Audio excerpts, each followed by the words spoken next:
His debut in Bahrain? Over in 30 seconds flat. His lap times? Often trailing, like a snail at a sprint. And his rivalry with Schumacher? More drama than a soap opera. In Formula One's world of speed and spectacle, where heroes are made in milliseconds, his script was less hero, more enigma. Enter Nikita Mazepin, a tale of money, ambition, and spins. So many spins! Born into the lap of luxury in Moscow 1999, young Nikita could have picked any toy from the oligarch's chest, yet he chose a steering wheel. Before most kids could tie their shoelaces, Mazepin was already zooming around in karts, probably wondering why there's no gold plating on these things. Mazepin was the young scion of Dmitry Mazepin, a Belarusian-Russian oligarch and the former chairman of Uralchem, a fertilizer empire so big it makes your average Monopoly board look like a game of tic-tac-toe. Following the yellow brick road, he kick-started his international karting career in 2011 by participating in the Trofeo Andrea Margutti, and like a young czar taking to his empire, Mazepin quickly ascended the ranks. But after having clinched the Russian karting championship, he didn't just dip his toes into international karting, he plunged headfirst. By 2013, he was already making waves, securing a respectable fourth in the KFJ category of the WSK Supermaster Series. The following year, he was hot on the heels of Lando Norris in the Karting World Championship, snagging second place like a kid who's just realized he's one candy short of a full bag. Safe to say, karting wasn't just a weekend hobby for the young Russian, it was the first gear in a journey marked by ambition and, well, let's say, generous financial lubrication from Daddy Dearest, Dmitry Mazepin, who could give Scrooge McDuck a run for his money. As the young Russian zoomed through his teens, he graduated from toy cars to the real deal. His 2014 debut in the MRF Challenge Formula 2000 saw him grabbing a podium quicker than a cat on a hot tin roof, impressing the paddock and perhaps even himself. But as he moved to the Toyota Racing Series and the Formula Renault Northern European Cup, where he shared the grid with the likes of Louis Delatraz and Kevin Jorg, he soon found himself in the cutthroat world of single-seaters. Here, the rubber truly met the road, and Mazepin's racing acumen, or lack thereof, began to crystallize. In 2016, Nikita Mazepin dove headfirst into the deep end of Formula One, nabbing a spot as a test driver for Sahara Force India. His first foray at Silverstone was less Silver Arrow and more Steady Eddie, clocking a lap time that wouldn't exactly have Hamilton shaking in his boots. But hey, everyone's got to start somewhere, right? Over the next 2 years, Mazepin raced like a hamster on a wheel, racking up a total of 150 laps at the Hungaroring. But lo and behold, in 2019, our plucky protagonist hit his stride with Mercedes at Barcelona, where he topped the timing sheets with a remarkable time of 1:15.775, leading the pack by a hefty 1.3 seconds, a feat that put seasoned drivers like Alexander Albon and Antonio Fuoco in his rearview mirror. Turns out, Mazepin could in fact press the right pedals in the right order when the stars aligned. It seemed the boy who once played with toy cars was finally ready to tango with the big boys in the real deal. Yet, controversy wasn't far behind. The one question on everyone's lips was, could this Russian lad with a penchant for drama and a right foot heavier than a lead balloon actually cut the mustard in Formula One's Shark Tank? Starting off in the Formula 3 European Championship, Mazepin didn't exactly set the tracks on fire. In fact, his performance was more fizzle than sizzle, finishing 20th in the championship, a ranking that in the racing world is akin to being picked last for dodgeball in gym class. But it wasn't just his on-track performance that caught attention. Oh no, Mazepin decided to make his mark in a rather unconventional manner. After being blocked during a session by Callum Ilott, Mazepin responded not with his racing prowess, but with his fists, striking Ilott and earning a ban from the first race at the Hungaroring meeting. This was far from a racing faux pas. It was a controversy that would stick to him like glue.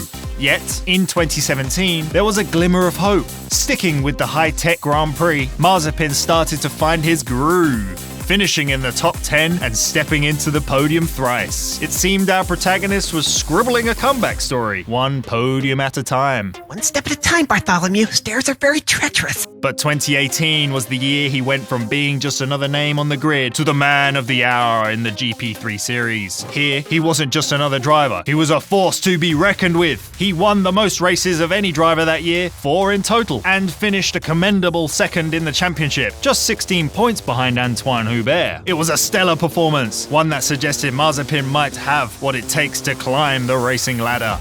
But, as is often the case, the road to success is never smooth. Formula 2 in 2019 brought Mazepin back down to earth with a thud. He finished a disappointing 18th in the championship, a stark contrast to his teammate Nick de Vries, who claimed the title. Even the tabloids had a field day with his on-track shenanigans, including an infamous crash with Nobuhiro Matsushita during the sprint race at Sochi Autodrome. Yet, in the crucible of F2, amidst crashes and controversies, Mazepin began to mould a more tenacious version of himself.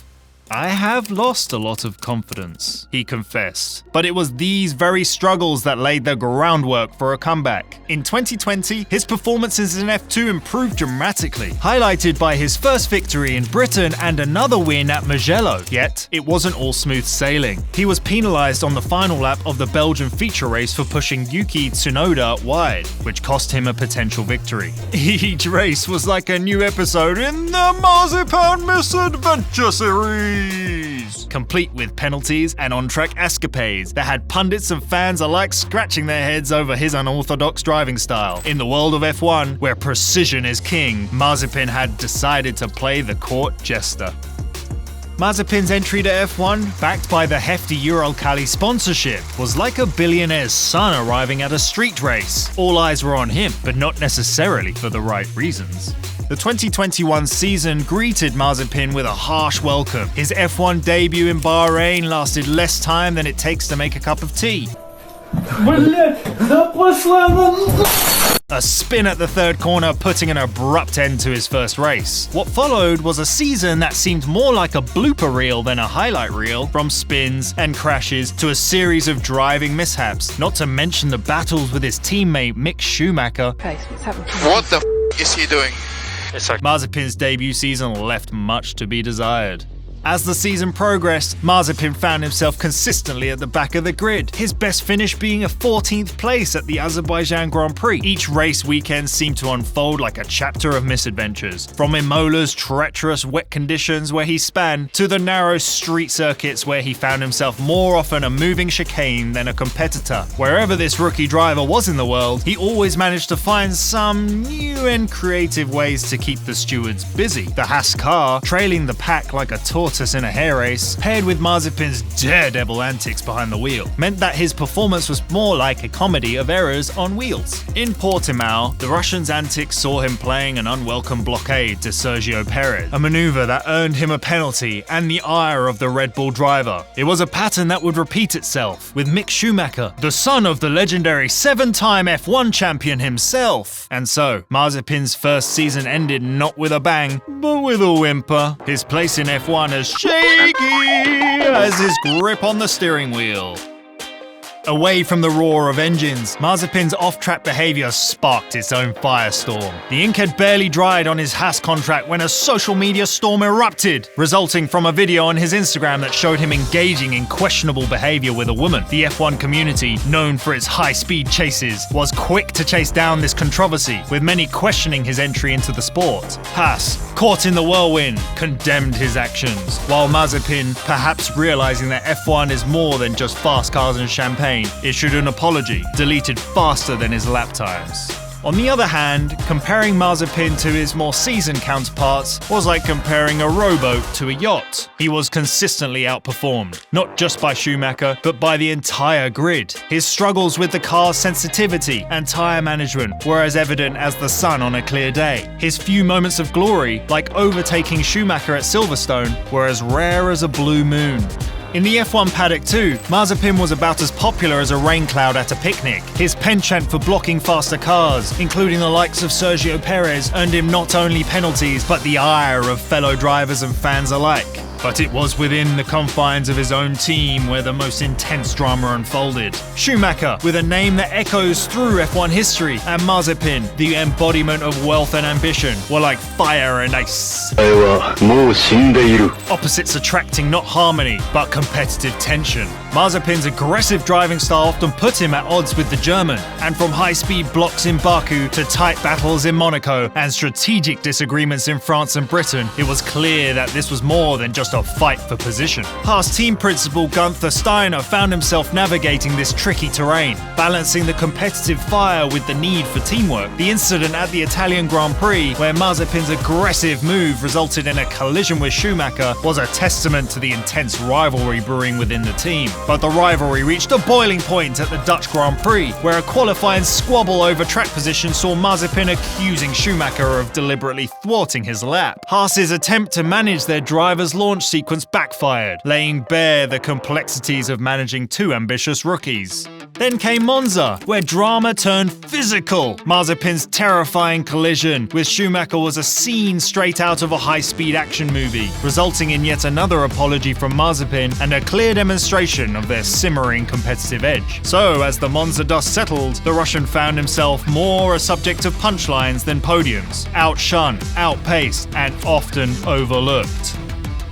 As Mazepin prepared to don his racing suit for the 2022 season, the world was rocked by an event far removed from the racetracks, but one that would steer his fate in a direction no one ever expected. The Russian invasion of Ukraine in February 2022 sent shockwaves through the globe. The shockwaves didn't just rattle world leaders, but jolted the very foundations of Formula One. Suddenly, Mazepin's seat at Haas, already a subject of debate, found itself on shaky grounds.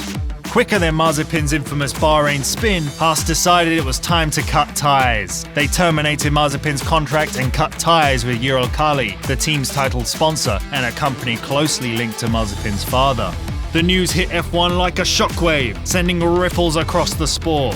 Mazepin's response was a complex mix of disappointment and stoic acceptance. Hey everybody, as you know, the team has cancelled my contract. He grappled publicly with the abrupt end of his F1 journey, recognizing the geopolitical struggle that led to his downfall. Because of this, I have decided to make a foundation that will be supporting athletes that have lost their chance to compete in a sport at the highest level. Meanwhile, Papa Mazepin was less about the stoic silence, more about the roar of a disgruntled bear, decrying what he saw as the sport's political pitfall.